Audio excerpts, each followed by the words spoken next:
बोलिए सियावर रामचंद्र की जय। उमापति महादेव की जय। पवन सुत हनुमान की जय। राधे प्रिय कृष्ण चंद्र की जय। रामायण महारानी की जय। सनातन विश्व धर्म की जय। बोलो भाई सब संतन की जय। उपस्थित आदरणीय श्रोतागण, 2022 के रामनवमी के छठे दिवस की कथा में आप सभी का हार्दिक हार्दिक स्वागत। अपने ओर से, हमारे गृहस्थ परिवार की ओर से और हमारे मंडली आदर्श सत्संग रामायण मंडली उनके सभी सदस्य की ओर से जो श्रोता हमारे साथ जुड़े, आप सभी के ऊपर भगवान की कृपा रहे। जिन जिन लोगों ने फीडबैक, कमेंट्स इत्यादि दिया, पिछले दिनों का कथा देखा, आप सभी के ऊपर भगवान श्री राम की असीम कृपा बने। प्रिय श्रोतागण, इस साल रामनवमी की जो कथा है उसको हम बालकांड में से ही लेकर आपके सामने प्रस्तुत किए हैं। और अब तक हमने भगवान श्री राम के जो नाम, मंगलाचरण इत्यादि, प्रिय श्रोतागण, भगवान शंकर की कथा, माँ सती की कथा, भवानी यानी कि पार्वती मैया जो प्रश्न करती है भोलेनाथ जी से, जिसका उत्तर देते देते भगवान शंकर स्वयं, प्रिय श्रोतागण, भगवान श्री राम के चरित्र जो है वो बताते हैं। अब वहां तक पहुंचे हैं।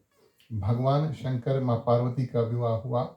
माँ पार्वती बड़ा सुंदर रूप से भगवान शंकर से प्रश्न करती है, कई प्रश्न करते हैं और धीरे धीरे कथा के माध्यम से भगवान शंकर, प्रिय श्रोतागण, ये प्रश्न का उत्तर जो है वो देते हैं। और यही, प्रिय श्रोतागण, राम कथा हुई। तो प्रश्न, प्रिय श्रोतागण, एक प्रश्न माँ पार्वती ने किया कि किस कारण से ब्रह्म को यानी कि भगवान विष्णु को, प्रिय श्रोतागण, मानव जो है यानी कि मनुष्य जो है वो बनना पड़ा। और इसका उत्तर देते हुए भगवान शंकर कहते हैं, प्रिय श्रोतागण, ये वैसे तो भगवान शंकर निराकार रूप में है, फॉर्मलेस जिसको हम कहते हैं, उसका कोई रूप नहीं है।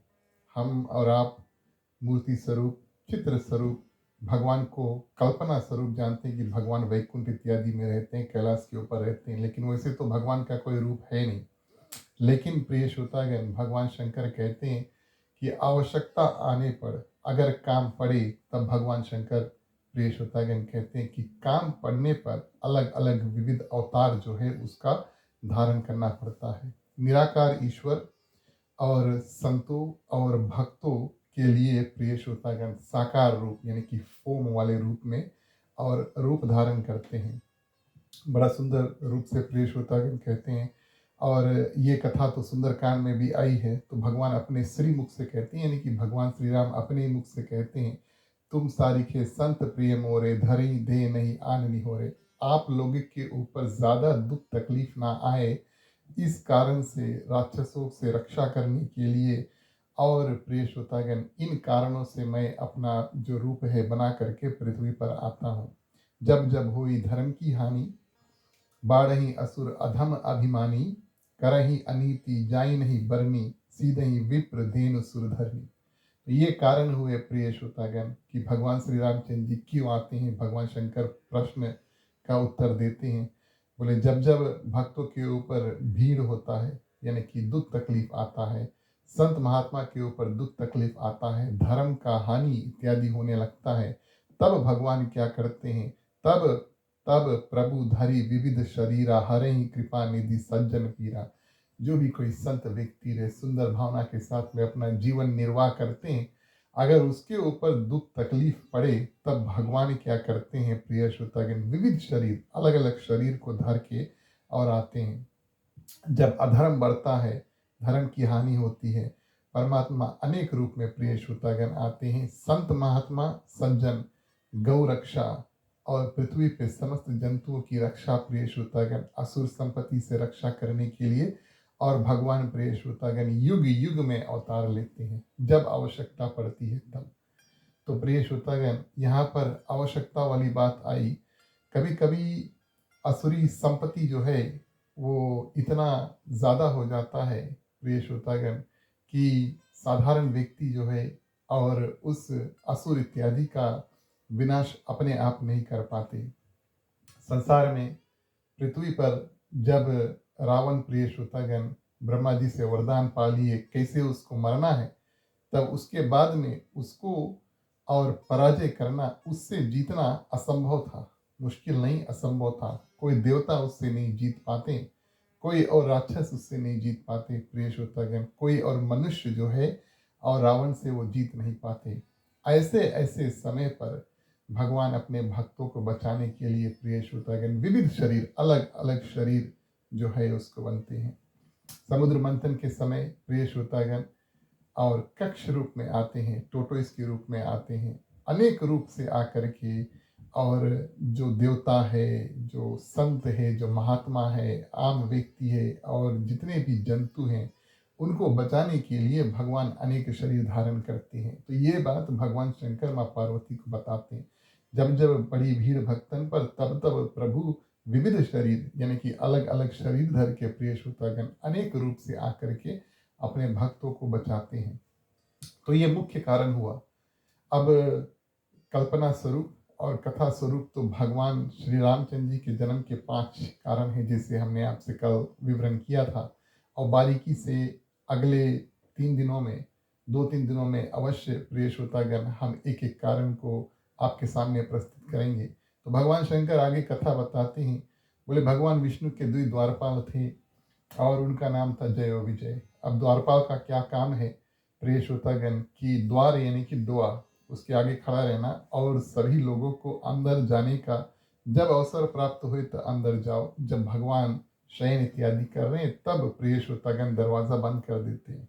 भगवान विष्णु का जो रहने का ढंग है प्रिय श्रोतागण बिल्कुल अलग है। भोलेनाथ का मंदिर में दरवाज़ा नहीं है, और यहाँ तक कि भगवान शंकर की जो ऊपर है वो छत नहीं है।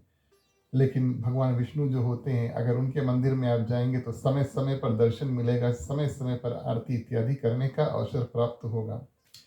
तो जय विजय उनके द्विद्वारपाल होते हैं। और प्रिय श्रोतागण एक समय ऐसा आता है जब कभी भी हम किसी जो जगह पर रहते हैं, जहाँ पर हम किसी और के लिए कुछ करते हैं, ये खास ध्यान देना चाहिए कि मन में अभिमान इत्यादि ना हो जाए, घमंड इत्यादि ना हो जाए कि मैं कुछ किसी के लिए या कुछ बड़ा सा कार्य इत्यादि कर रहा हूँ। काम तो प्रिय श्रोतागण काम हम करते हैं, लेकिन काम करने की शक्ति तो भगवान देते हैं, तो इस पर अभिमान करने की आवश्यकता नहीं है।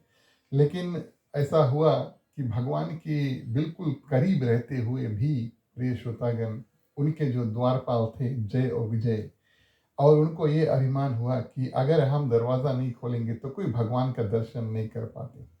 बात तो बिल्कुल सही है, लेकिन प्रिय श्रोतागण ये उनका कार्य है, ये उनका ड्यूटी है, ये उनका रिस्पॉन्सिबिलिटी है, लेकिन इसका ये मतलब नहीं है इस बात के ऊपर घमंड करो।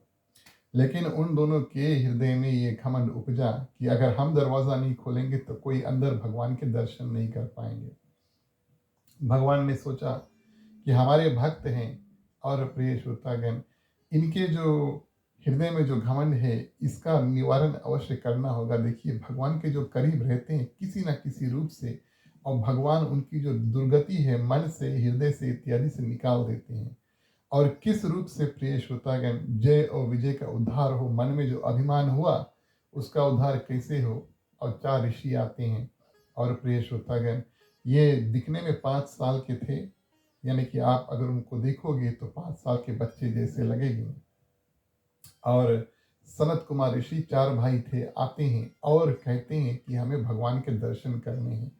उस समय अभिमान बहुत उपजा मन में, और दोनों प्रिय श्रोतागण दरवाज़ा खोलते नहीं है और संत ऋषि को पहचानते नहीं है, और प्रिय श्रोतागण क्या करते, नाकार देते हैं, बोले आप अंदर जाकर भगवान के दर्शन नहीं कर पाओगे।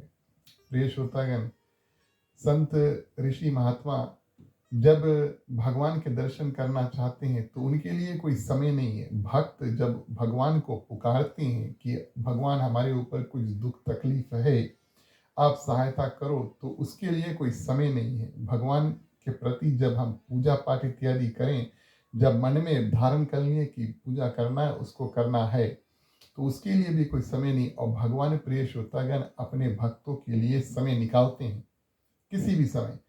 तो जब संत ने देखा 4 छोटे छोटे बालक थे, लेकिन उनमें ज्ञान बहुत था। इनको भगवान के वरदान प्राप्त था कि दिखने में ये 5 साल जैसे लगेंगे, और प्रिय श्रोतागण अंदर नहीं जाने दिया, और इस रूप से चारों क्रोधित हुए। और ये संत जो थे, सनक आदि ऋषि, चार भाई, प्रिय श्रोतागण जय और विजय का को श्राप देते हैं। क्या श्राप देते हैं? कि पृथ्वी पे जाकर तुम्हें राक्षस बनना पड़ेगा। प्रिय श्रोतागण, कहने का भाव ये है कि कोई भी जो व्यक्ति है और किसी और व्यक्ति को भगवान के दर्शन या भगवान से मिलने से रोके तो राक्षस है। अब जय विजय को देख लो, संत महात्मा भगवान का दर्शन करना चाहते हैं, लेकिन जय और विजय उनको अंदर भेजते नहीं, यानी कि रोकते, रुकावट बनते हैं। तो भक्त और भगवान के बीच में प्रिय श्रोतागण जो व्यक्ति खड़ा है और मिलने नहीं देता है, वो राक्षस है, ऐसा समझना। तो सनत कुमारों ने कहा, तुम्हारे हृदय में जो भावना है ये तो राक्षसी भावना है, और भगवान के करीब रहना तुम्हारे लिए उचित नहीं है। तो जैसा तुम और जिस भावना तुम्हारे हृदय से निकलता है वैसा तुम्हारा रूप भी हो जाए, ऐसा श्राप दे देती है, यानी कि राक्षस बनने का श्राप दे देते हैं। और जय विजय प्रिय श्रोतागण वार्तालाप चल रहा है। भगवान प्रिय श्रोतागण इस बातचीत जब भगवान सुनते हैं तो भगवान अपने आप बाहर जब निकलते हैं उनको पता चलता है। और प्रिय श्रोतागण भगवान को बड़ी करुणा आई और ऋषियों से क्षमा याचना किया। देखिए, सेवक और जय विजय है, लेकिन उन सेवक का स्वामी भगवान स्वयं है। कहने का भाव ये है कि अगर सेवक कोई गलती करता है तो स्वामी को भी थोड़ा सा उत्तरदायित्व, यानी कि रिस्पॉन्सिबिलिटी उस गलती का पड़ता है। तो भगवान क्षमा याचना करते हैं। और जय विजय प्रिय श्रोतागण जब उनको ये श्राप मिला तब आंखें खुली और अहंकार, घमंड इत्यादि सब हृदय से भाग गया, संत के चरणों में पड़ जाते हैं किसी न किसी रूप से। और हमारा उद्धार कैसे होगा? आपने तो हमें राक्षस योनि में जन्म लेने का आदेश दे दिया है, लेकिन हमारा उद्धार कैसे होगा? और जब चरणों में पड़ जाते हैं तब संत महात्मा भी, वो प्रिय श्रोतागण जो बड़े दयालु होते हैं, अगर उनके शरण में कोई पड़ जाए, पाँव पे पड़ जाए, क्षमा याचना करे, हाथ जोड़ ले, सिर झुका ले, तो प्रिय श्रोतागण ऐसी भावना उनमें होती है कि उनको क्षमा कर दे। अब श्राप ऐसा वस्तु है जो दे करके हम उसको वापस नहीं ले सकते। श्राप ऐसा वस्तु है जो हम दे करके वापस नहीं ले सकते। इस कारण से प्रिय श्रोतागण जो भी हम अपने मुख से निकालते हैं, कहा जाता है कि मुख से निकला हुआ बात उसको हम वापस नहीं ले सकते। किस भावना में हम कोई बात करते हैं प्रिय श्रोतागण, और मुख से क्या निकलता है, एक दफे निकल गए तो निकल गए, लेकिन हाँ उसमें परिवर्तन कर सकते हैं। कहने का भाव ये है कि अगर आपने किसी को कुछ दो चार उल्टा शब्द कह दिए और जब फिर ज्ञान हुआ तब आप फिर प्रिय श्रोतागण प्रायश्चित कर ले, क्षमा याचना कर ले, माने कि परिवर्तन हम कर सकते हैं। लेकिन जो हमने कहा था उसको, समय को वापस घुमा नहीं सकते प्रिय श्रोतागण, और उसको वापस नहीं ले सकते, लेकिन क्षमा याचना अवश्य कर सकते हैं। और परिस्थिति में परिवर्तन, सिचुएशन को थोड़ा इम्प्रूव हम अवश्य कर सकते हैं। लेकिन जो कह दिया सो कह दिया। अब श्राप भी निकल गया तो निकल गया। तो ऋषियों से क्षमा याचना किया और उनसे पूछा कि हमारा उद्धार कैसे होगा। तो दयालु संत प्रिय श्रोतागण शरद कुमार, चार ऋषि और जय और विजय को ये चॉइस देते हैं और कहते हैं कि आप लोग निर्णय करो कि किस रूप आप भगवान के पास वापस आना चाहोगे। जय विजय कहते हैं, राक्षस योनि में कब तक भटकेंगे, कितना और कौन सा रास्ता है जिस माध्यम से हम भगवान के पास वापस आए और भगवान के जो द्वारपाल है फिर से बने। तो प्रिय श्रोतागण सनत कुमार ऋषि कहते हैं, अगर तुम चाहो तो संत यानी कि भक्ति भाव करो, 3 जन्म तुम्हारा हो, 7 जन्म तुम्हारा हो भक्ति भाव का, क्षमा करें, और 3 जन्म राक्षस का हो। अब यहाँ पर आप भावना देखिए, कोई राक्षस बनना नहीं चाहते, कोई ऐसा व्यक्ति है प्रिय श्रोतागण सोच समझ कर, और वो अपने आप नहीं कहेगा कि हम राक्षस बनना चाहते हैं। जय विजय ने सुना 7 जन्म हमें भगवान की भक्ति करनी होगी और 3 जन्म भगवान से दुश्मनी करनी होगी। और प्रिय श्रोतागण 7 जन्म बहुत ज़्यादा है, समय मुताबिक बहुत ज़्यादा है, 3 जन्म छोटे हैं। उनके बुद्धि में ऐसा आया कि कौन सा रास्ता सबसे जल्दी से, सबसे कम समय में हमें भगवान से वापस जुड़ा देगा। कौन सा रास्ता है जिससे हम बहुत जल्दी और भगवान से जुड़ जाएं। प्रिय श्रोतागण, तब सोचते हैं 3 और 7, 7 जन्म और 3 जन्म। तो प्रिय श्रोतागण, अनुरोध करते हैं, अच्छा 3 जन्म है, 3 जन्म हम राक्षस वाला जन्म ले लें और 3 ही जन्म के अंत में, ना कि हमें 4 और जन्म करना पड़े। तो प्रिय श्रोतागण, वापस भगवान से और वापस भगवान के पास जल्दी पहुंच जाए, इस कारण से उन्होंने ऐसा निर्णय किया। दोनों ने छोटा सा मीटिंग किया, बातचीत किया और कहा कि चलो 3 जन्म हम राक्षस का लेंगे और उसके बाद में और अवसर प्राप्त होगा कि वैकुंठ में हम जाएंगे। तो द्वारपाल प्रिय श्रोतागण जय विजय निश्चय करते हैं कि 7 जन्मों में मुक्ति मिलने की अपेक्षा अगर 3 जन्मों में, समय वाली बात हुई, छोटा सा समय में मुक्ति मिल जाए तो वापस हमें वैकुंठ आने का अवसर जल्दी प्राप्त होगा। इस कारण से ऐसा निर्णय किया कि 3 जन्म राक्षस का हम स्वीकार करेंगे। और वे दोनों द्वारपाल प्रिय श्रोतागण एक एक युग में अलग अलग जन्म लेते हैं। सतयुग में, प्रथम युग में, सतयुग में हिरणाक्ष और हिरण्यकश्यपु का जन्म उन्होंने लिया।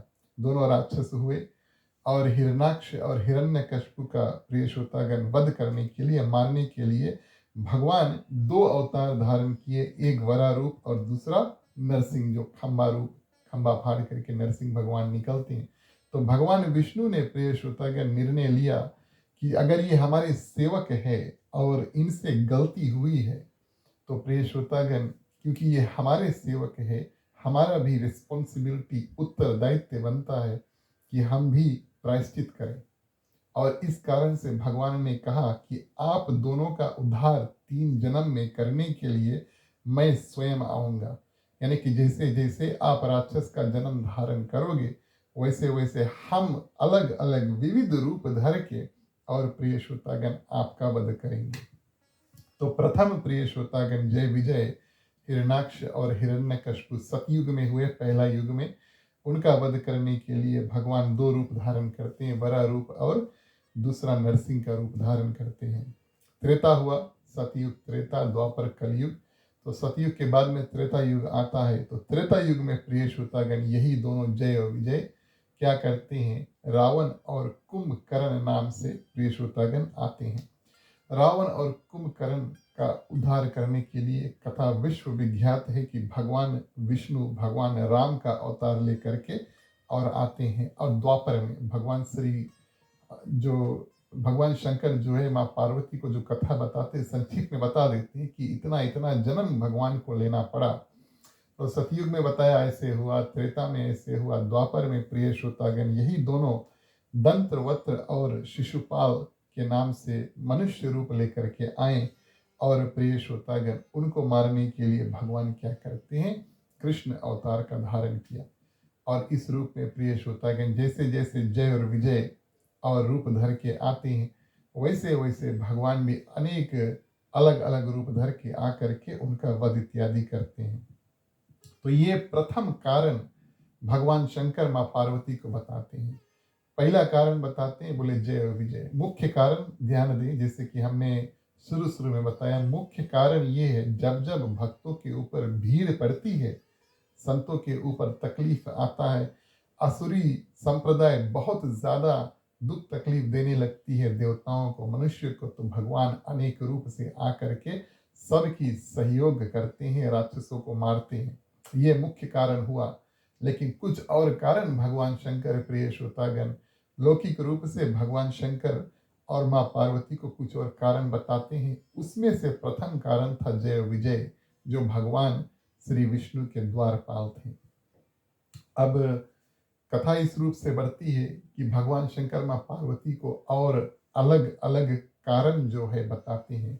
एक दुई कारण के लिए प्रिय श्रोतागण भगवान शरीर धारण नहीं करते, और काफी कारण ऐसे हुए जब भगवान बिल्कुल तैयार हो जाते आने के लिए, तब तक काफी बात हो चुकी होती है। कोई ऐसा करता है, कोई वैसा करता है, कोई तपस्या करता है।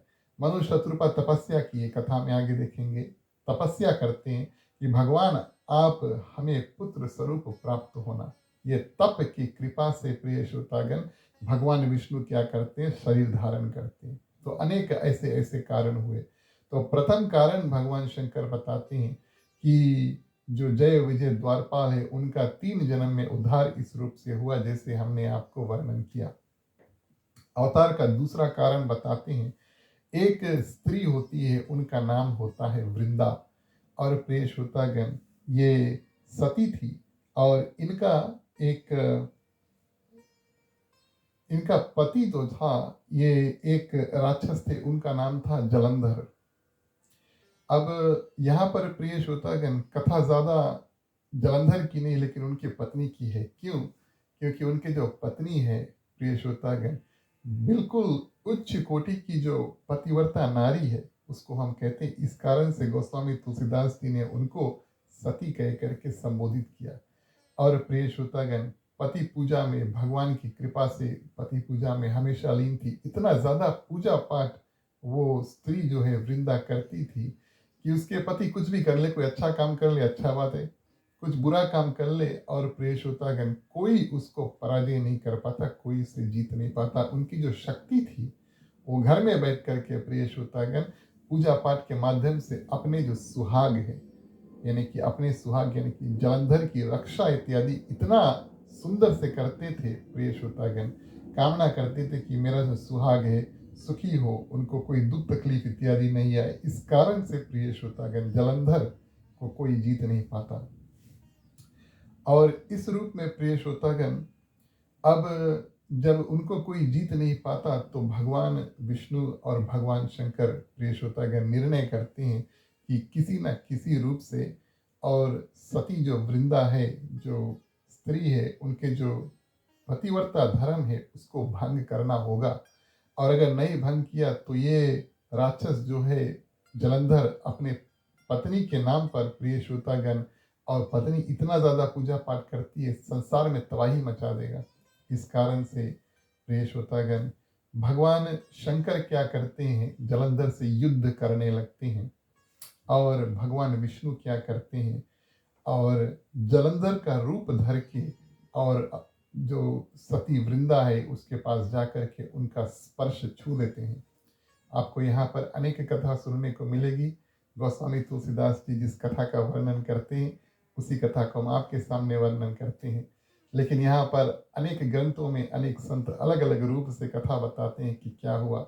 लेकिन भगवान विष्णु जब स्पर्श करते हैं तो उनका जो पतिव्रता धर्म है वृंदा का वो नष्ट हुआ। और उधर भगवान शिव प्रिय श्रोतागण जो जलंधर से युद्ध लड़ाई कर रहे थे, और लड़ाई में प्रिय श्रोतागण भगवान शंकर क्या करते हैं, जलंधर का वध कर देते हैं। सर कटा और सर सीधा आकर के प्रिय श्रोतागण वृंदा के चरणों में गिरता है। सती वृंदा अपने पति के जो कटा हुआ सर अपने पांव पर देखती है और आगे प्रिय श्रोतागण अपने पति को देखती है जो भगवान विष्णु के रूप में थे, और जान जाती है कि हमारे साथ ये छल हुआ है। और इस क्रोध में प्रिय श्रोतागण, इस क्रोध में और क्या करते हैं, भगवान विष्णु को ये श्राप देते हैं कि आपके कारण से और मेरे पति मुझसे बिछड़े हैं, आपको हम ये श्राप देते हैं कि आपको अपनी जो पत्नी है उससे वियोग यानी कि दूर रहना पड़ेगा। तो जैसे कि हमने आपसे बताया, भगवान विष्णु सभी कारण को मिलाते हैं, अलग अलग कारण को मिलाते हैं। अब पत्नी के वियोग वाला जो श्राप था प्रिय श्रोतागण, वो जय विजय की कथा में नहीं आया। जय विजय की कथा में सिर्फ राक्षस आएंगे पृथ्वी पर, सतयुग त्रेता द्वापर भगवान विविध अवतार धर के उन राक्षसों का वध करेंगे, ये प्रथम कारण हुआ।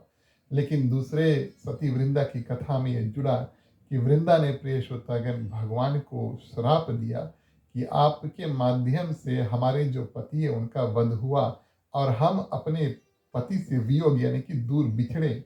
इस कारण से प्रिय श्रोतागण भगवान विष्णु को श्राप दिया कि आपको अपनी पत्नी से वियोग होना पड़ेगा किसी न किसी जन्म में।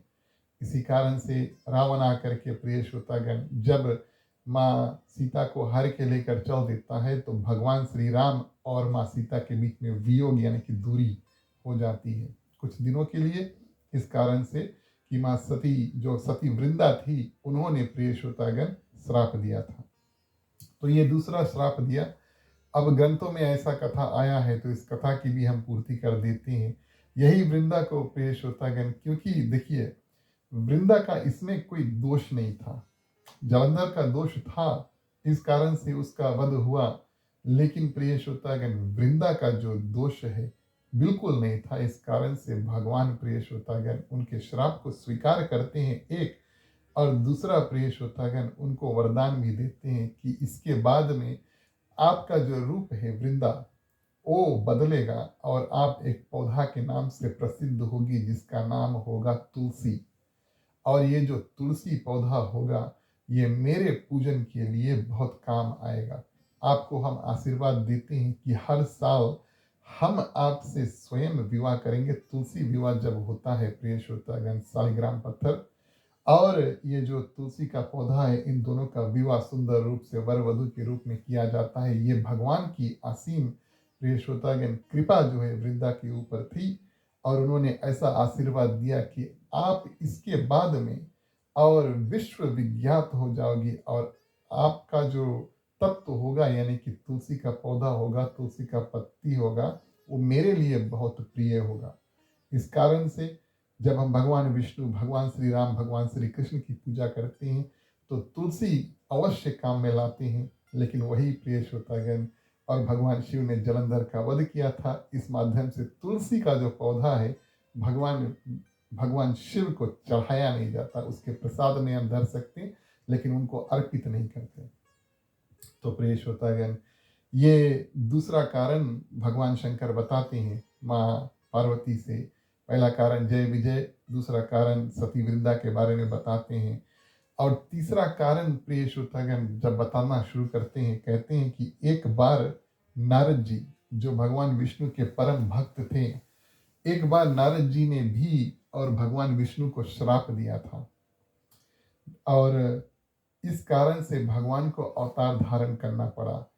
ये नारद जी ने और श्राप दिया, ये बात जब माँ पार्वती ने सुना तो बड़े आश्चर्यचकित हुई। उनको ये इस बात का विश्वास नहीं हुआ कि क्या सचमुच में नारद जैसे परम भगवान विष्णु के भक्त ने और अपने स्वामी यानी कि भगवान विष्णु को आश्चर्य रूप में पूछा कि क्या सचमुच में नारद जी ने श्राप दिया था। ये कथा हमें थोड़ा विस्तार में, डिटेल में बताओ। मानस अगर आप प्रिय श्रोतागण खोल कर देखोगे तो जो दो कारण हमने आपसे वर्णन किया है जय विजय का और सती वृंदा का, गोस्वामी तुलसीदास जी बहुत थोड़े वाक्यों में लिखते हैं, भगवान शंकर बहुत थोड़े शब्दों में इस कथा को विवरण कर देते हैं। लेकिन ये जो नारद जी के श्राप की कथा है विस्तार पूर्वक डिटेल में प्रिय श्रोता, अगर लंबा चौड़ा कथा जो गोस्वामी तुलसीदास जी ने लिखा, इसका ये कारण कि माँ पार्वती ने प्रश्न किया कि क्यों, किस कारण से और नारद जी ने और भगवान विष्णु को श्राप दिया, ये आप हमें थोड़ा फोड़ कर और थोड़ा डिटेल में प्रिय श्रोतागण बताओ। तो भगवान शंकर से अनुरोध किया, और भगवान शंकर प्रिय श्रोतागण और माँ पार्वती कहते हैं कि नारद जी परम ज्ञानी पुरुष है, कैसे ऐसा हो सकता है कि इस परम ज्ञानी पुरुष ने और प्रिय श्रोतागण भगवान विष्णु को श्राप दिया। शंकर भगवान बहुत सुंदर उत्तर देते हैं, संसार में ना तो कोई ज्ञानी है ना तो कोई मूर्ख है, भगवान जिसको जैसा बना देते हैं वो वैसा बन जाता है। हम और आप सोचते हैं हम बड़े विज्ञानी हैं, हम और आप सोचते हैं हम बड़े ज्ञानी हैं, और हम सोचते हैं कोई दूसरा व्यक्ति बहुत बड़ा मूर्ख है। लेकिन प्रिय श्रोतागण, वास्तविक तौर पर ये हमारे और आपकी समझ के ऊपर नहीं, ये तो भगवान जिसको जैसे बना देते हैं बस वो वैसा बन जाता है।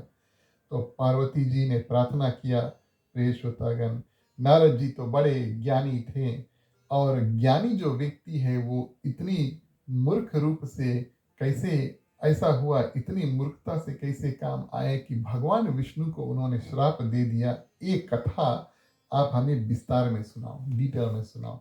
भगवान शंकर बोले चलो ठीक है, और इस रूप में प्रिय श्रोतागण जब कथा का विवरण शुरू करते हैं तो भगवान शंकर कहते हैं कि एक बार ऐसा हुआ कि हिमालय की तलहटी पर नारद जी क्या करते हैं, भ्रमण करते घूमते घूमते और वहाँ पर जाकर के देखते हैं जो जगह नारद जी पहुँचे बड़ा सुंदर था। ये बहुत सुंदर और जगह था। नारद जी ने सोचा काफी बगल हम सब बगल घूम लिए हैं, यहाँ पर वातावरण बहुत शुद्ध है, शांत है, और एक स्थान पर बैठ करके हम हरि चिंता जो है प्रिय श्रोतागण वो करें। कथा ये भी हमें बताती है कि नारद जी को श्राप मिला था कि 2 घड़ी के अलावा वो एक जगह पर रुक नहीं सकते प्रिय श्रोतागण।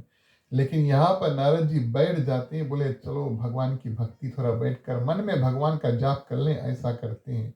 और पवित्र गुफा थी, पास में गंगा जी बहती है, वातावरण बिल्कुल शांत था। वहां रहकर नारद जी भगवान का स्मरण करने लगे, पूजा पाठ करने लगे, ध्यान करने लगे। और प्रिय श्रोतागण, साधन यानी कि भगवान की प्राप्ति में, ध्यान में इतने लीन हो गए कि समाधि लग गई, और 2 घड़ी से समय जो है वो ज्यादा गुजर गया। अब वैसे श्राप मिला कि 2 घड़ी से आगे भगवान, जो नारद जी हैं, उनको 2 घड़ी से आगे वो कहीं पर टिक नहीं सकते, वो हमेशा चलते रहते हैं। लेकिन आज 2 घड़ी से ज्यादा हो गया और नारद जी वहीं पर बैठे हैं।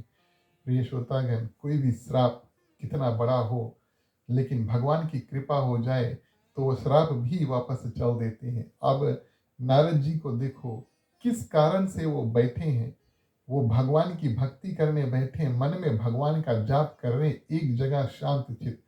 अब वो कितने देर तक वहां पर जाप करेगा, 2 घड़ी, 4 घड़ी, 10 घड़ी, लेकिन भगवान की ऐसी कृपा है, इतना बड़ा श्राप, लेकिन फिर भी प्रिय श्रोतागण, नारद जी उस श्राप से पार पा गए, वहीं पर बैठे काफी देर तक वहां पर बैठकर और भगवान का ध्यान जो है नारद जी करते हैं। अब इंद्र भगवान स्वर्ग ऊपर है, इंद्र भगवान नीचे देखते हैं और देखते हैं नारद जी का काफी समय हो गया और वहीं पर बैठे हैं और वहीं से निकले नहीं, और उनको ये बात का ध्यान है कि 2 घड़ी से आगे ये रुक नहीं सकते, लेकिन बहुत घड़ी हो गई और अभी तक यहीं पर बैठे हैं। और प्रिय श्रोतागण, तो सोचते हैं इतना बड़ा ध्यान अगर कोई कर रहे हैं तो शायद वो मेरा आसन यानी कि इंद्र आसन चाहते हैं। संत, ऋषि, महात्मा इत्यादि बताते हैं कि अगर किसी को सत्ता, अगर किसी को किसी प्रकार का पोजीशन, पावा, कुर्सी इत्यादि प्राप्त हो जाए प्रिय श्रोतागण, उनको ये भय, डर लगा रहता है कि कहीं हमारा जो सत्ता है, हमारा जो पोजीशन ऑफ पावर है, और कोई ले नहीं ले। इंद्र भगवान हमेशा डरे हुए रहते हैं कि कोई ज्यादा तपस्या अगर कर ली, भगवान ब्रह्मा जी, विष्णु भगवान और शंकर भगवान के पास जाइए तपस्या करके, तो बोली हाँ तुम ही इंद्र आसन पर जाकर बैठ जाओ, तो हमेशा जो आसन पर बैठा रहता है वो डरा हुआ होता है। तो इंद्र भगवान बिल्कुल डरे हुए व्यक्ति है, और जब देखते हैं कि नारद जी तपस्या कर रहे हैं तब डरे, सोचे मेरा आसन ये चाहते हैं। इस माध्यम से प्रिय श्रोतागण, और क्या करते हैं, कामदेव को बुलाते हैं, कामदेव को भेजते हैं और कामदेव से कहते हैं कि तुम जा करके प्रिय श्रोतागण नारद जी को जो समाधि है, उनकी जो तपस्या इत्यादि है, उसको भंग करो, नहीं तो। और अब कामदेव की क्या बताएं प्रिय श्रोतागण, वो तो एक देवता है और इंद्र भगवान देवताओं के राजा है, तो धर्म अनुकूल तो अब कामदेव वही करेगा जो उनके राजा यानी कि इंद्र भगवान बताते हैं। जब इंद्र भगवान ने बताया जाकर तपस्या भंग करो, तब कामदेव प्रिय श्रोतागण आते हैं और बसंत ऋतु बड़ा सुंदर वेदा जो है उसका वो कायम किया कामदेव ने। अप्सराएं लेकर आए, नृत्य करने लगी, और प्रिय श्रोतागण कई ऐसे यत्न करते हैं नारद जी को जगाने के लिए कामदेव, लेकिन नारद जी की समाधि जो है वो टूटी नहीं। और इस समाधि टूटने का, एक ना टूटने का एक बहुत सुंदर कारण है। हमने आपको कल और परसों भगवान शंकर की कथा जब सुनाई, तो उस कथा में भी आया कि कामदेव ही आए थे और नृत्य किया, अप्सराएं नाचती हैं, कामदेव पुष्प बाण मारते हैं और भगवान शंकर की जो समाधि है उसको तोड़ देते हैं, भगवान शंकर जाग जाते हैं। यहाँ पर प्रिय श्रोतागण, कामदेव कोशिश करते हैं लेकिन नारद जी की जो समाधि है, ध्यान है, वो टूटता नहीं है और कामदेव हार जाते हैं, लेकिन प्रिय श्रोतागण और नारद जी जागते नहीं हैं। तो ये बिल्कुल अलग अलग बात हुई। वहां पर कामदेव बाण मारते हैं और भगवान शंकर जाग जाते हैं। यहाँ पर कामदेव कितना कोशिश करते हैं, लेकिन नारद जी जागते नहीं है। तो संत महात्मा बताते हैं, जो जिसके ऊपर भगवान की कृपा होगी, प्रिय श्रोतागण, उसको कोई भी यत्न कर लो और कोई भी उसको कुछ बिगाड़ नहीं पाएगा। भगवान विष्णु की असीम कृपा और नारद जी के ऊपर होती है। कोई भक्त अगर बैठ करके भगवान का ध्यान करता है तो उसके ऊपर भगवान की असीम कृपा होगी, तो कोई उसको रोकने की कोशिश करेगा वो असमर्थ हो जाएगा। और प्रिय श्रोतागण, रही भगवान शंकर की बात, तो भगवान शंकर भी भगवान का ध्यान कर रहे थे, लेकिन कामदेव ने, प्रिय श्रोतागण, उसके जो समाधि उसको तोड़ दिया। ये कारण से कि भगवान श्री राम ये चाहते थे कि ये समाधि टूटे, ताकि भगवान शंकर का विवाह माँ पार्वती से हो। जब तक समाधि नहीं टूटेगी, जब तक भगवान शंकर जागेंगे नहीं, तब विवाह कैसे होगा। भगवान श्री राम आए, भगवान शिव से बात किए कि आप विवाह कर लो। भगवान शिव ने सुना, ई कान से सुना, अंदर रख लिया, और प्रिय श्रोतागण, दोनों आंख मूंद करके समाधि में चल देते। सुन तो लीस, और कह दिया कि हाँ हम विवाह कर लेंगे, लेकिन समाधि में चल दिए। तो भगवान ने भी सोचा, हमने इनको आदेश दिया कि विवाह करो, समाधि में बैठे। तब प्रिय श्रोतागण, कामदेव और आकर के भगवान शंकर को और जगा देते हैं, भगवान शंकर को जगा देते हैं। अंतर एक और है, प्रिय श्रोतागण, कामदेव जब आते हैं भगवान शंकर के पास, तो भगवान शंकर और कामदेव को भस्म भी कर देते हैं। नारद जी के पास आते हैं, नारद जी, प्रिय श्रोतागण, किसी न किसी रूप से कामदेव को भस्म नहीं करते। ये कथा आप ध्यान दें, इसके बारे में हम आगे फिर से आपसे बताएंगे। तो ऐसा हुआ कि कामदेव बहुत कोशिश करते हैं, अप्सराएं बहुत कोशिश करती हैं, लेकिन नारद जी की जो समाधि है, प्रिय श्रोतागण, और छूटती नहीं। काम थक जाते हैं। शिव समाधि भंग करने वाला कामदेव, प्रिय श्रोतागण, जैसे कि हमने आपसे बताया, नारद जी से पराजित हो गया। नारद जी जीत गए, लेकिन उनको पता नहीं, क्योंकि वो ध्यान में है। और नारद जी के पास जाकर प्रणाम करते हैं। पुष्प माला जो है, फूलों का माला जो है, नारद जी को अर्पण करते हैं। कहते हैं कि हे महाराज, आंख खोलो। और शिव समाधि में हम, प्रिय श्रोतागण, भगवान शंकर को जगा दिए थे, लेकिन आपसे आज हम हार गए हैं। आप हमें क्षमा करना, हमने आपकी समाधि तोड़ने की कोशिश की। और इस प्रकार, प्रिय श्रोतागण, कामदेव जब नारद जी के चरणों में नतमस्तक हुए, स्तुति करने लगते हैं। अब भगवान की कृपा हुई, अब भगवान की कृपा हुई। नारद जी अपने आंख खोलते हैं। और प्रिय श्रोतागण, यहाँ पर भी संत बताते हैं, जब कोई व्यक्ति प्रशंसा इत्यादि करता है, अध्यक अधिक वंदन इत्यादि करता है, तो प्रिय श्रोतागण, समाधि जो है वो अपने आप टूट जाती है। भगवान भगवान शिव, भगवान विष्णु का ध्यान नारद जी इस रूप से कर रहे थे, प्रिय श्रोतागण, कि उनका समाधि बिल्कुल नहीं टूटा, भगवान की कृपा हुई।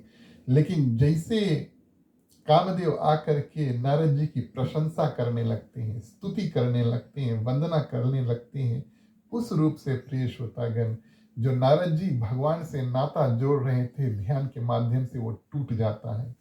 इस कारण से अब प्रशंसा वाली बात हुई, तो प्रिय श्रोतागण, हम और आप भी कभी किसी से मिलते, कोई अच्छा काम करी, बड़े प्रसन्न रूप से हम उनसे उनको धन्यवाद देते हैं और कहते हैं आपने बड़ा अच्छा काम किया। ये बोलना हमारा कर्तव्य है। धर्म हमें ये बात बताता है कि अगर कोई कुछ अच्छा करे, उसको प्रोत्साहित करो, प्रिय श्रोतागण। लेकिन जो ये बात सुने कि आपने बहुत अच्छा किया है, उसको भी सुन करके, एक मान लो एक कान से सुना, दूसरा कान से निकाल दिया। अगर प्रशंसा हम कान में लेकर गए, अंदर पेट में गए, उसको रोक लिया, तो प्रिय श्रोतागण, ये घमंड का जो बीज है वहीं से शुरू होता है। जो भी कोई व्यक्ति दूसरों की प्रशंसा करे, ये उचित बात है, लेकिन जो प्रशंसा अपना सुन रहे हैं, प्रिय श्रोतागण, ध्यान से सुनो, दूसरों को धन्यवाद दो, दूसरा कान से निकाल दो। रख लिया अगर अपने मन में, पेट में इत्यादि दबा करके रख लिया, तो प्रिय श्रोतागण, वही प्रशंसा क्या होता है, घमंड के रूप में और बड़ा होने लगता है। नारद जी के साथ में, प्रिय श्रोतागण, क्या हुआ, और इस रूप में अब जब नारद जी देखते हैं, आंख खोलते हैं, देखते हैं कामदेव आगे खड़े हैं और सभी कथा जो है इंद्र भगवान ने हमें भेजा आपकी जो समाधि उसको तोड़ने के लिए, नारद जी सुन रहे हैं। और प्रिय श्रोतागण, धीरे धीरे अब उसको इस बात का ध्यान है कि वही कामदेव है जो भगवान शंकर के पास गए थे। भगवान शंकर की समाधि इन्होंने तोड़ दिया और मेरी समाधि ये तोड़ नहीं पाए। प्रिय श्रोतागण, ये अंकुर जो है, ये गर्व जो है, ये अहंकार जो है, वो नारद जी के हृदय में बैठ गया। और हृदय में जब अहंकार बैठ गया, जितना कोई किसी व्यक्ति की प्रशंसा करे, एक बात बैठ गई हृदय में कि हम बहुत महान हैं।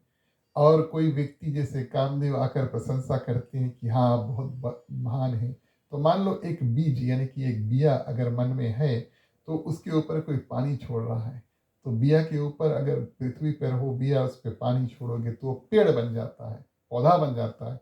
कहने का भाव कि बड़ा होने लगता है। तो कुछ कुछ ऐसे वस्तु है प्रिय श्रोतागण, जो मन में अगर बीज आए, बीज से पेड़ बनता है, अगर मन में बीज आए तो उस बीज को बढ़ने से पहले बीज उखाड़ करके मन से फेंक देना चाहिए। अहंकार एक ऐसा वस्तु है जो मन में रखना नहीं चाहिए प्रिय श्रोतागण। कुछ कुछ ऐसे वस्तु है जो हम कम कर सकते हैं मन में, और रखें लेकिन कम करें। लोभ एक ऐसा वस्तु है जो बिल्कुल मन से मनुष्य के बस में नहीं है कि लोभ जो है वो उखाड़ के और फेंक दे। लेकिन अहंकार यानी कि घमंड एक ऐसा वस्तु है, जैसे आए मन में उसको वैसे निकाल दो। दूसरों को बात सुना, उनको धन्यवाद दिया, और अगर मन में घमंड बैठ गए तो उसको जल्दी से अपने मन से अपने आप निकाल दो। तो प्रिय श्रोतागण, अब नारद जी क्या करते हैं, अब बात सुनते हैं। ये बात का घमंड हुआ कि भगवान शंकर को हरा नहीं पाए, भगवान शंकर को हरा दिए, मुझे हरा नहीं पाए। और यहाँ पर कामदेव लगे स्तुति करने, आप बड़े महान हैं। और इस रूप से प्रिय श्रोतागण, जो अहंकार है, जो घमंड इत्यादि है नारद जी का, वो मन में बढ़ने लगा। और जो कामदेव को कहते हैं कि जो भी कुछ हुआ वो भगवान की कृपा से हुआ। वैसे भी बात भी सही है, भगवान की ही कृपा से प्रिय श्रोतागण ये सब हुआ कि नारद जी जागे नहीं। लेकिन नारद जी अच्छा से मीठी मीठी बातें बोलकर और कामदेव को विदा कर देते हैं। अब जो घमंड मन में बीज स्वरूप हुआ, बिया स्वरूप हुआ, उसको उखाड़ के फेंका नहीं तो पेड़ बढ़ने लगता है। और सोचते हैं ये बात हम जानते हैं, नारद जी सोचते हैं कि ये बात हम जानते हैं कि कामदेव को मैंने हरा दिया है। ये बात कामदेव जानते हैं कि वो हार गए हैं मुझसे, लेकिन संसार में और कोई ये बात नहीं जानता। तो प्रिय श्रोतागण, घमंड है, अहंकार है मन में, तो ऐसा होता है कि हम और आप ये भावना रखने लगते हैं कि चलो दूसरे की तरह बताइए, 2-3 व्यक्ति जाने ये ठीक है, लेकिन और व्यक्ति जाने ये और ठीक होगा। तो इस भावना के साथ में प्रिय श्रोतागण, और नारद जी क्या करते हैं, सभी ओर जा करके और ये कथा जो है वो बताने लगते हैं। अब ओ नारद, कौन नारद, जो सभी ओर जा करके नारायण नारायण यानी कि भगवान का नाम जो है उसका प्रचार प्रसार करते हैं तीनों लोक 14 भुवन में। वही नारद सभी जगह जा करके ये कथा बताने लगे। मैं तपस्या कर रहा था, नारद जी बैठे, मैं तपस्या कर रहा था, कामदेव आए, प्रयास किया मुझे जगाने को, जगा नहीं पाए, उल्टा मेरी स्तुति करके चल दिए। ये कथा जो है सभी और प्रिय श्रोतागण फैलाने लगे। कैलाश पर्वत पर पहुंचे, कैलाश पर्वत पर पहुंचे और सब ओर जब फैल गया तब बोले चलो शिव जी की भी बात बताए दी। शिव जी की ये बात बताए दी कि जिसने और आपको जगा दिया था वो मुझे नहीं जगा पाए, ये बात हम बता दें। अब अपने मन में अहंकार प्रिय श्रोतागण, अपने मन में नारद जी सोचते हैं हम शिव जी से बड़े हो गए, तो चलो उसको भी ये बात हम जनवा देते हैं। कैसे जानी, जब कोई जाए के बताइए। कैलाश पर्वत पहुंचे और प्रिय श्रोतागण कैलाश पर्वत पर खड़े होकर नारद जी का बहुत सम्मान भगवान शंकर ने किया, हाथ पकड़कर बैठाया और पूछा बहुत दिन बाद कृपा हुई आने की, अभी तक कहाँ थे और क्या कर रहे थे। ये प्रश्न सुना नारद जी, स्टोरी बताने लगे हिमालय पर बैठकर मैं ध्यान कर रहा था, कामदेव आए और कोशिश किया जगाने को, लेकिन असफल रहे प्रिय श्रोतागण। और कहते हैं, पर उसकी क्या ताकत जो मेरा कुछ बिगाड़ ना सके, आपकी समाधि तो उसने तोड़ दी। अब देखिए, नारद जी कहते हैं कि आपकी समाधि, यानी कि हे भोलेनाथ, आपकी समाधि तो कामदेव ने तोड़ दिया, पर मेरा कुछ नहीं बिगाड़ पाया। शिव जी समझ गए कि संत जो नारद हैं उनके मन में अहंकार आ गया है, और कहते हैं वापस, अब देखिए भगवान ऐसे हैं जो अपने भक्त को समझाएं, और यहाँ पर शिव भगवान प्रिय श्रोतागण नारद जी को समझाते हैं कि आप तो ब्रह्मचारी हैं, महापुरुष है, और आपको वैसे भी काम क्या बिगाड़ सकते हैं। लेकिन एक प्रार्थना है आपसे, एक प्रार्थना है आपसे कि जो कथा आपने हमें सुनाया है वो किसी दूसरे से मत कहना।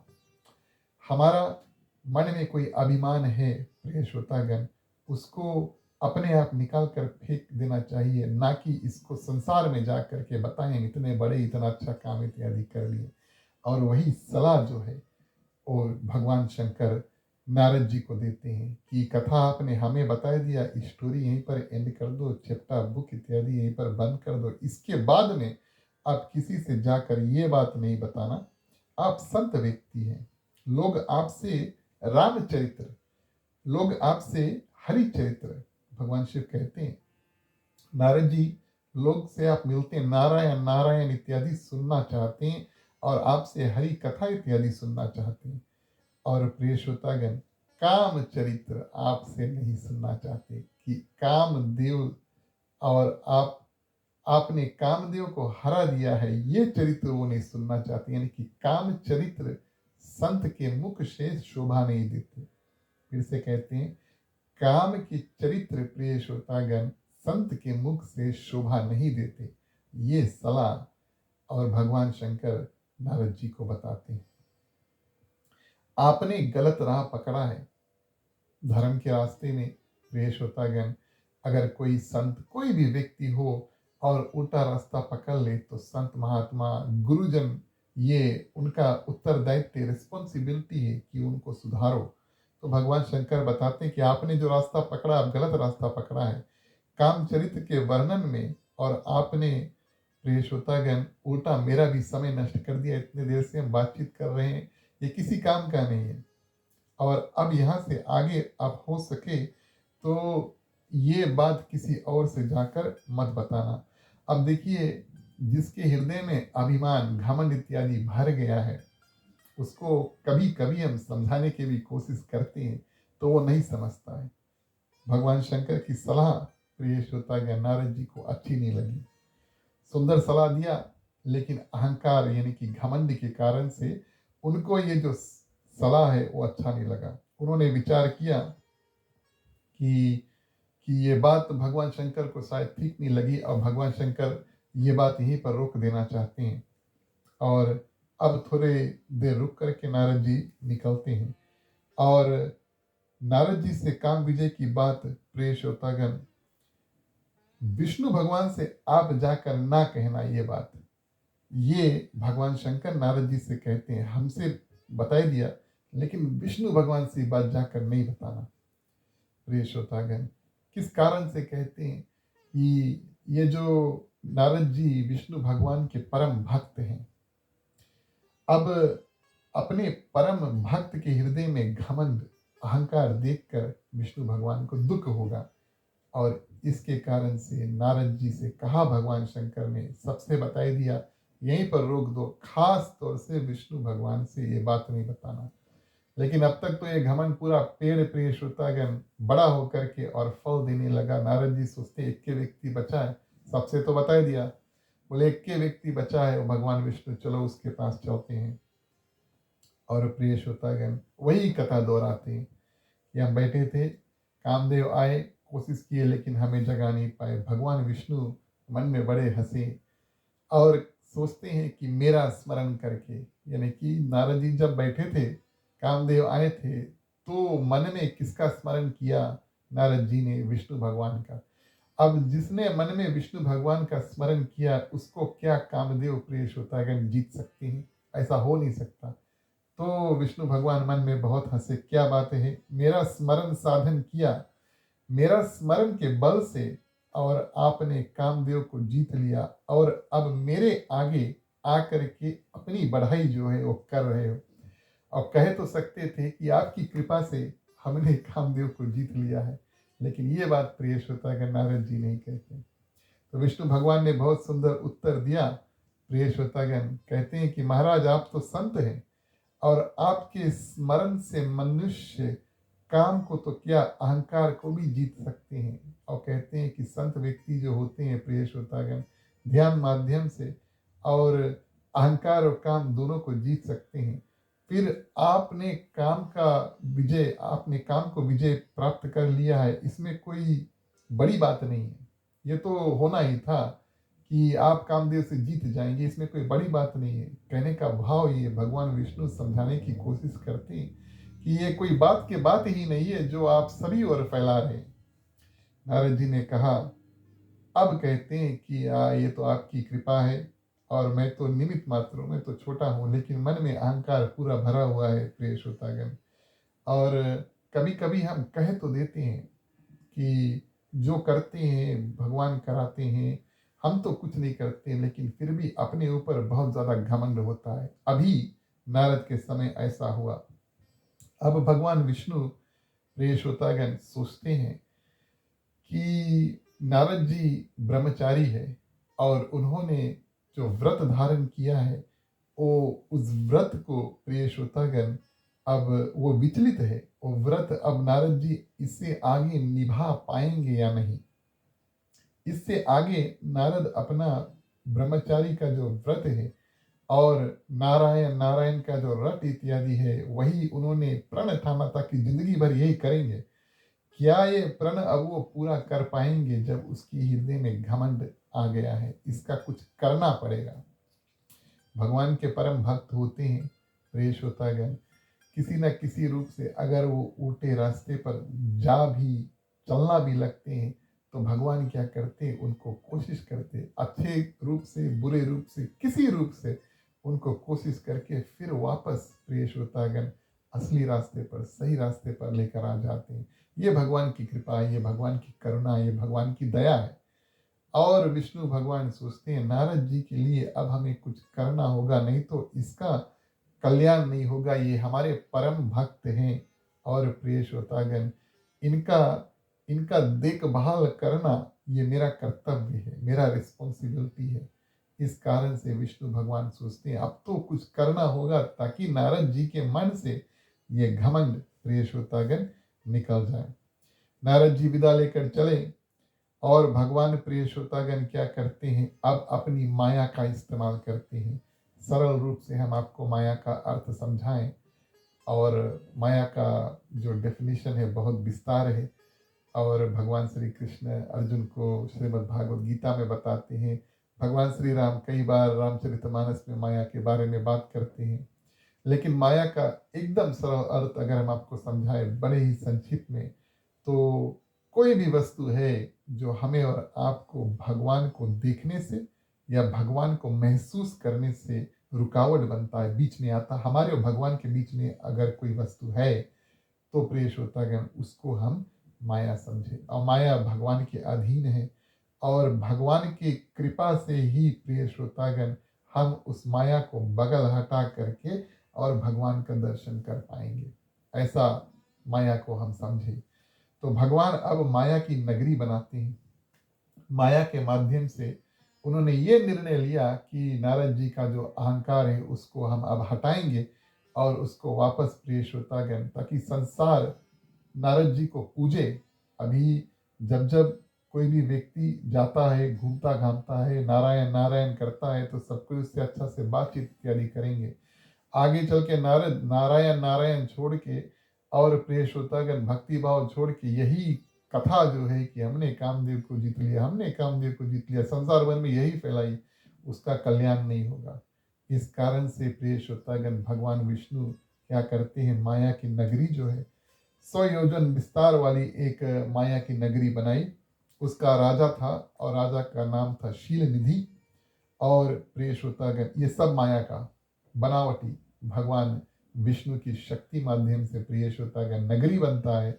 नगर में और एक राजा होते हैं, उस राजा का नाम था शीलनिधि और उसकी सुंदर कन्या थी, उसका नाम था विश्व मोहिनी। और ये कन्या भी माया की कन्या थी। और शीलनिधि जो राजा था, अब माया की कथा में प्रिय श्रोतागण शीलनिधि राजा जो है अपने कन्या विश्व मोहिनी का स्वयंवर जो है उसको रचाते हैं। और स्वयंवर इस रूप से रचा कि राजा ने सभी ओर निमंत्रण भेजा और कहा कि जितने राजाएं इत्यादि है, सिद्ध पुरुष इत्यादि है, आप आए, मेरी कन्या जो है विश्व मोहिनी उसका स्वयंवर है। और जो भी कोई व्यक्ति को मेरी कन्या पसंद करेगी और उसी से उनका विवाह कर दिया जाएगा। तो कहने का भाव ये प्रिय श्रोतागण कि विश्व मोहिनी अपने इच्छा से जिसको चुनेगी वही उसका पति होगा। माँ सीता का स्वयंवर बिल्कुल अलग था। वहां पर राजा जनक ने प्रण ठाना था कि जो भी कोई ये धनुष बाण को उठा लेगा वो और मेरी कन्या से विवाह करेगा। इस कारण से भगवान श्री राम को प्रिय श्रोतागण वो धनुष बाण को उठाना पड़ा। लेकिन यहाँ पर राजा शीलनिधि क्या करते हैं, बोले जो भी कोई व्यक्ति को उस दिन मेरी कन्या विश्व मोहिनी पसंद करेगी वही उसका पति बनेगा। पूरे के पूरे रूप से विश्व मोहिनी के ऊपर छोड़ दिया कि कौन उसका पति होगा। इसका निर्णय सिर्फ और सिर्फ विश्व मोहिनी करेगी। नारद जी आते हैं और नगर में घुसते हैं, आश्चर्यचकित होते हैं, बोले अब भी रास्ता से हम गए थे, यहाँ पर कोई नगर नहीं था और लौटे हैं, वहां पर अचानक से एक नगर मिल गया। लेकिन देखिए अहंकार घमंड इत्यादि के कारण से आंखों में बिल्कुल पर्दा है, अब कुछ समझ नहीं आता है। उनको ये बात समझ लेना चाहिए था कि ये भगवान की माया है, लेकिन घमंड के आगे ये बात उनको समझ में नहीं आया कि अभी गए थे नगर नहीं था, लौटे, अब यहाँ पर अचानक नगर कैसे। नगर के अंदर प्रवेश करते हैं प्रिय श्रोतागण, नगर के अंदर प्रवेश करते हैं। शीलनिधि राजा बड़ा सम्मान इत्यादि नारद जी को करते हैं और स्वयंवर की तैयारी इत्यादि देखते हैं। और जब नारद जी को पता चलता है कि स्वयंवर इत्यादि है और राजा शीलनिधि क्या करते हैं, अपनी कन्या जो है विश्व मोहिनी को लेकर आते हैं और अपनी कन्या शीलनिधि राजा अपनी कन्या विश्व मोहिनी को आगे लेकर आते हैं। प्रिय श्रोतागण, जब विश्व मोहिनी को देखते हैं नारद जी तो उनका जो सौंदर्य था, भगवान की बनावट आप देखिए, विश्व मोहिनी इतनी सुंदर कन्या थी। प्रिय श्रोतागण, ये एक बात हुई कि विश्व मोहिनी बहुत सुंदर कन्या थी। और दूसरा और प्रिय श्रोतागण, नारद जी जो सिद्ध संत है, ब्रह्मचारी है, कामदेव को जीत लिया, कामदेव को जीत लिया, कामदेव को जीत लिया, ये रट लगाते लगाते और घमंड के माध्यम से और उनके हृदय में विश्व मोहिनी को देख करके काम उत्पन्न हो गया। आप देखिए घमंड सबसे पहले प्रिय श्रोतागण और घमंड के बाद में और काम वासना भी नारद जी के हृदय में उत्पन्न हो गया। काम को जीत लिया, काम को जीत लिया प्रिय श्रोतागण करते करते आखिर में वही काम आकर के नारद जी को पकड़ लेते हैं जब विश्व मोहिनी को देखते हैं। और इस कामदेव को जीत लिया का ढोल जो पीटने वाले नारद जी विश्व मोहिनी के अद्भुत सौंदर्य को देखकर बड़े मोहित हो जाते हैं। कन्या का हाथ पकड़ लेते, बोले चलो इसके हाथ थोड़ा हम देख लें और इसके भविष्य इत्यादि जो है उसको बताएं। और चेहरे की सुंदरता जो है देखी, विचार किया। अब देखिए जब घमंड है, काम वासना है, तब हमारी दृष्टि, आंख की दृष्टि भी कम पड़ने लगेगी। विश्व मोहिनी के हाथ में प्रिय श्रोतागण हाथ की जो रेखा है वो बताती है कि जो 3 लोक 14 भुवन के अधिपति हैं, जो हैं वो आकर के इस कन्या से विवाह करेंगे। जो 3 लोक 14 भुवन के पति हैं वो आकर के इस कन्या से विवाह करेंगे।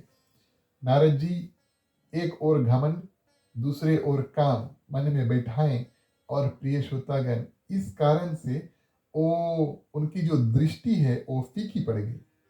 उन्होंने सही रूप से उन्होंने सही रूप से हस्तरेखा जो है, हाथ की रेखा जो है, उसको देखा नहीं। 3 लोग 14 भुवन के जो पति हैं, वो आ करके और इनसे विवाह करेंगे, ये लिखा था। लेकिन इन्होंने पढ़ा, प्रिय श्रोतागण, जो भी कोई इस कन्या से विवाह कर ले, वो 3 लोग 14 भुवन के पति बन जाएंगे। बहुत अंतर है प्रिय श्रोतागण।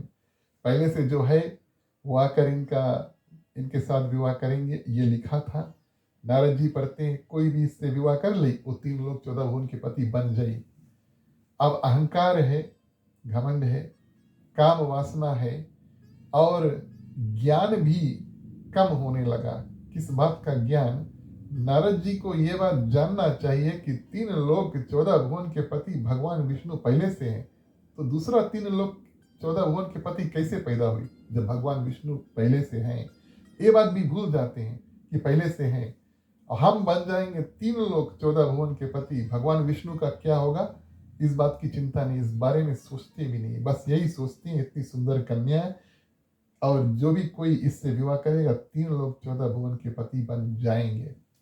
तो प्रिय श्रोतागण, इनका जो परिवर्तन है, या परिवर्तन का बिल्कुल उल्टा, और काम का पराजय तो कर लिया, लेकिन हृदय में अहंकार यानी कि घमंड जो है, वो बीज लेकर के पैदा हुआ।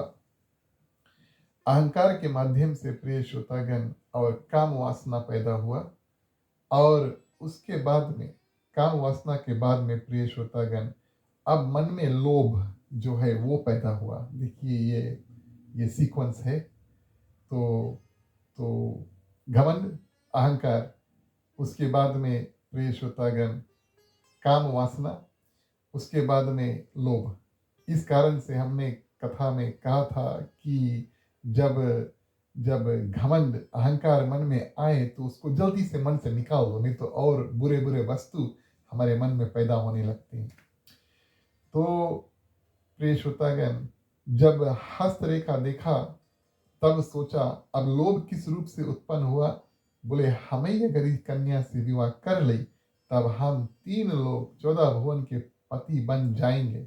हमारे पास सब सृष्टि जो है हमारे अधीन हो जाएगी। ये बात भूल जाते कि सब सृष्टि तो भगवान विष्णु के अधीन पहले से, सृजन करता भगवान विष्णु पहले से हैं, ये बात भूल जाते। लेकिन इस बात का लोभ आ जाता कि अगर हम इससे विवाह कर लें तो सब कुछ हमारा हो जाएगा। ये लोभ है प्रिय श्रोतागण। तो सर्वप्रथम नारद जी को अहंकार हुआ, उसके बाद में प्रिय श्रोतागण नारद जी को काम वासना हुई, और तीसरा प्रिय श्रोतागण जो होता है, और नारद जी के साथ में तीसरा उनके मन में लोभ प्रकट हुआ। कैसे ये कन्या मुझसे आकर के विवाह कर ले, और ये यत्न करने लगते हैं। वहाँ पर आपकी कन्या बहुत सुशील है, आपकी कन्या का जीवन बहुत सुंदर होगा, कुछ झूठ मूठ बना करके और राजा को बोल करके वहाँ से चल देते हैं। अब देखिए, काम वासना, अहंकार, लोभ प्रिय श्रोतागण नारद के मुख से झूठ भी निकाल देता है। क्या क्या हाथ रेखा में उन्होंने पढ़ा, जो उन्होंने समझा, वो भी वो राजा शीलनिधि को नहीं बताते, वो भी नहीं बताते प्रिय श्रोतागण। और वहां से निकलते हैं और सोचते हैं कि क्या यत्न हम करें, क्या यत्न हम करें प्रिय श्रोतागण, कि हम और इस कन्या से विवाह कर लें। कैसे हम प्रिय श्रोतागण, क्या यत्न हम करें, क्या कोशिश हम करें कि ये कन्या मुझे मिल जाए। और प्रिय श्रोतागण, विचार किया कि इस समय हमें सुंदरता की आवश्यकता है।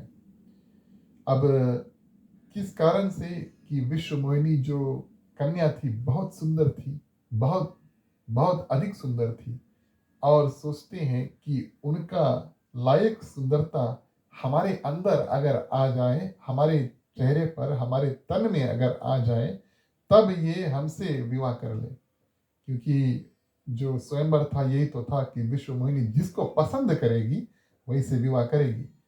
तो मुझे कैसे पसंद करे अगर मेरा रूप जो है वो सुंदर हो। इस कारण से प्रिय श्रोतागण नारद जी सोचते हैं कि इस समय मुझे सुंदरता की आवश्यकता है। यदि मेरे रूप की सुंदरता में परिवर्तन हो जाए, तो ये कन्या को मैं प्राप्त कर सकूंगा। मेरे अभी का रूप को देखकर और ये कन्या मुझसे विवाह नहीं करेगी, इसलिए अब सोचते हैं कि कैसे हमारा रूप सुंदर बने। इसके लिए तो हरि का सुंदर रूप हमें मिलना चाहिए।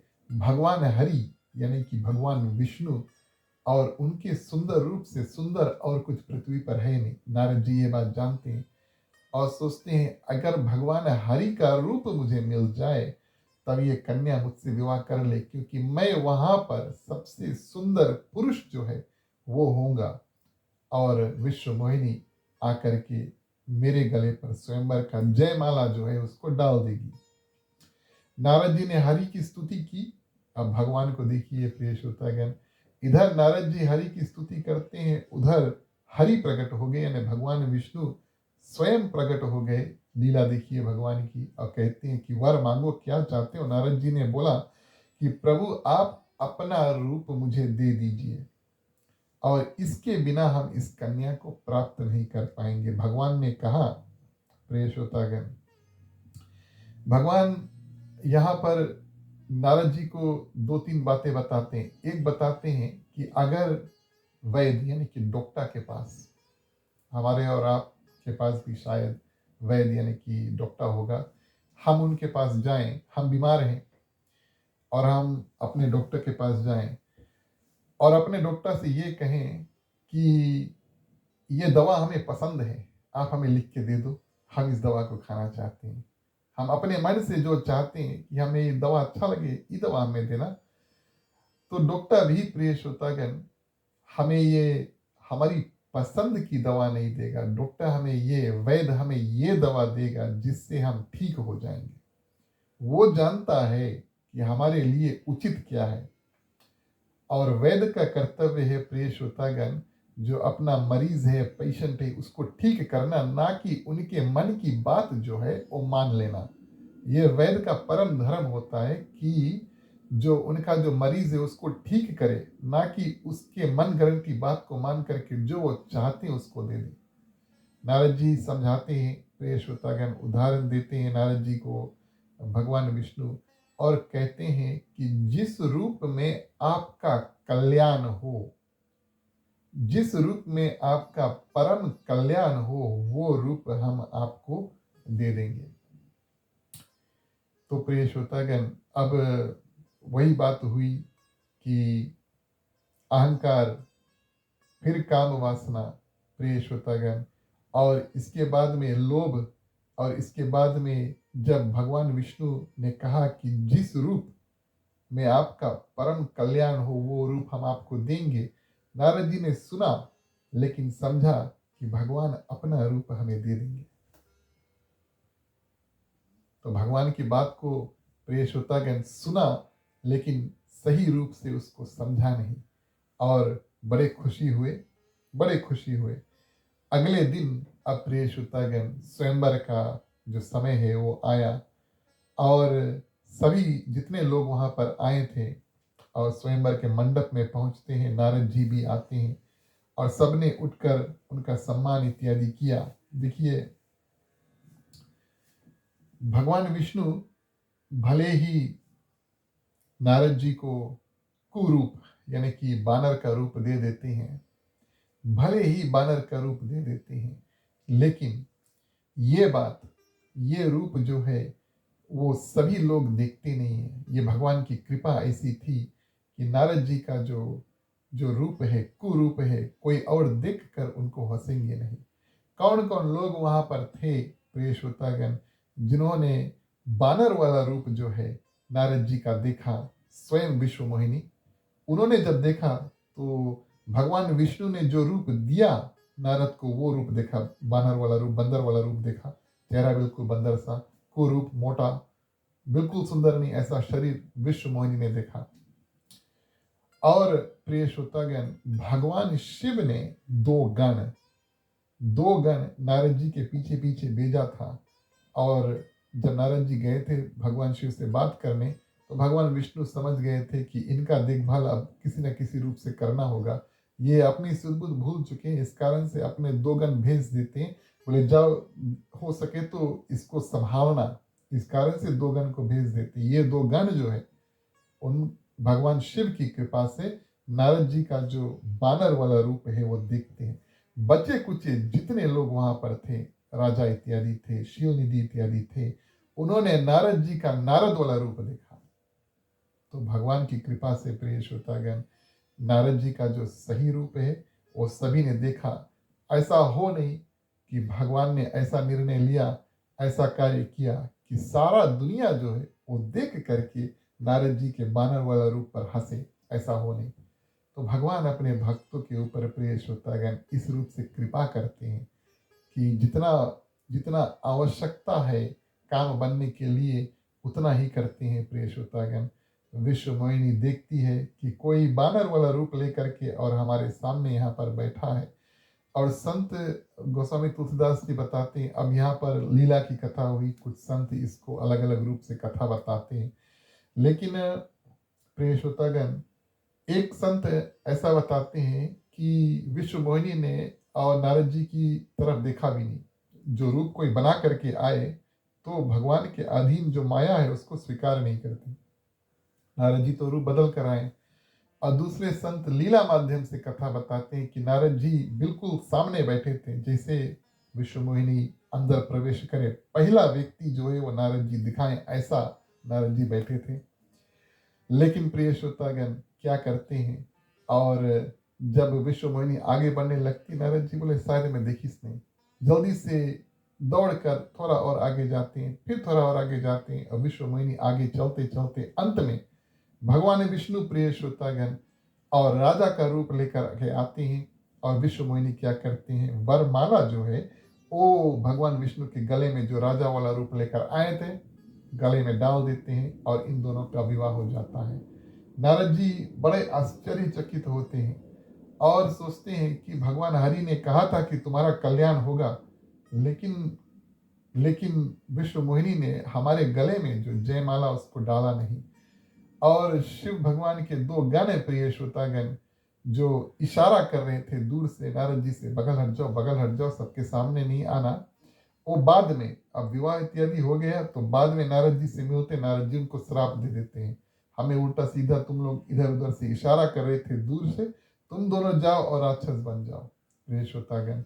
और ये ज्ञान अब दो गण जो है वो नारद जी को देते हैं, कृपा करें आप अपना रूप देखें। नारद जी आगे बढ़ते हैं, नगर से बाहर निकलते हैं, तालाब था, तालाब में अपना मुख जब देखते हैं भगवान की कृपा से प्रिय श्रोतागण, और तालाब में उन्होंने अपना वो रूप देखा जो विश्व मोहिनी ने देखा। यानी कि वो रूप जो भगवान विष्णु ने नारद जी को दिया, और मुख बानर का मोटा ताजा प्रिय श्रोतागण, बिल्कुल भी सुंदर नहीं, कुरूप जो है वो दे दिया। और भगवान विष्णु प्रिय श्रोतागण, अब बानर वाली बात आई, बंदर वाली बात आई, किस कारण से बानर वाला रूप दिया प्रिय श्रोतागण। बानर में समझ थोड़ा कम है और इस कारण से इधर उधर भागते रहते हैं और प्रिय श्रोतागण उल्टा सीधा काम करते रहते हैं, उनमें उनकी जो सोचने की शक्ति थोड़ा कम है। तो इस समय नारद जी जो कार्य कर रहे थे, यानी कि विवाह करना चाहते हैं, ब्रह्मचारी है, विश्व मुनि देख के बोले विवाह कर ले, शादी कर ले। तो प्रिय श्रोतागण कार्य बिल्कुल बंदर का कर रहे थे नारद जी, भले मनुष्य हैं लेकिन कार्य बिल्कुल बंदर का कर रहे थे। इस कारण से भगवान ने सोचा चलो इसको बंदर का ही रूप दे दें। और प्रिय श्रोतागण अपना रूप जब देखते हैं, अब यहाँ पर परिवर्तन परिवर्तन इस रूप से होता है कि सर्वप्रथम नारद जी को प्रिय श्रोतागण अहंकार यानी कि घमंड आया, कामदेव को हमने जीत लिया, इस बात का घमंड आया। दूसरा प्रिय श्रोतागण आते हैं और काम वासना, विश्व मोहिनी को देखा और सोचते हैं चलो इनसे हम विवाह कर लें। विश्व मोहिनी को देखा, उनके हाथ रेखा को देखा, बोले चलो हम 3 लोक 14 भुवन के अधिपति बन जाए। लोभ, तो अहंकार, काम, लोभ, एक ही चीज बचा है मन में आने के लिए, वो है क्रोध। इस कारण से हमने कहा प्रिय श्रोतागण कि अगर मन में अभिमान आवे उसको बहुत जल्दी निकाल करके फेंक दो, नहीं तो अनेक अनेक वस्तु प्रिय श्रोतागण मन में जो होना नहीं चाहिए वो उपजने लगते हैं। नारद जी ने अपना रूप देखा और प्रिय श्रोतागण क्या करते हैं, बड़े क्रोधित होते, गुस्से में होते हैं, और क्रोध जो है अब उसके मन में उत्पन्न होता है।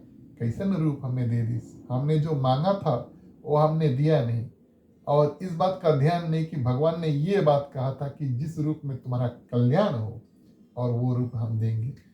जब मिली तब इसके हम ऐसा श्राप इत्यादि देंगे। अब मन में प्रेष होता है, हम तैयार करते हैं, आग बबूला हो जाते हैं, बड़े क्रोधित होते हैं। बोले जब भगवान मिली ऐसे करेंगे, वैसे करेंगे, ऐसे करेंगे, वैसे करेंगे। भगवान का ध्यान कर रहे हैं, उसी क्षण प्रेष होता है, भगवान सामने आ जाते हैं। भगवान बोले बहुत देर नहीं करी, इसका उद्धार बहुत जल्दी से कर देना चाहिए। भगवान सामने आ जाते हैं। प्रिय श्रोतागण, ये कथा में बहुत विस्तार है, और हम समय का ध्यान देते हैं, इस कारण से आज जो कथा है हम यहीं पर विराम करते हैं। अब नारद जी को इस बात का ज्ञान हो गया कि भगवान विष्णु ने हमें कौन सा रूप दिया है, और बड़े ही क्रोधित होते हैं, और प्रिय श्रोतागण भगवान विष्णु उनके सामने आ जाते हैं।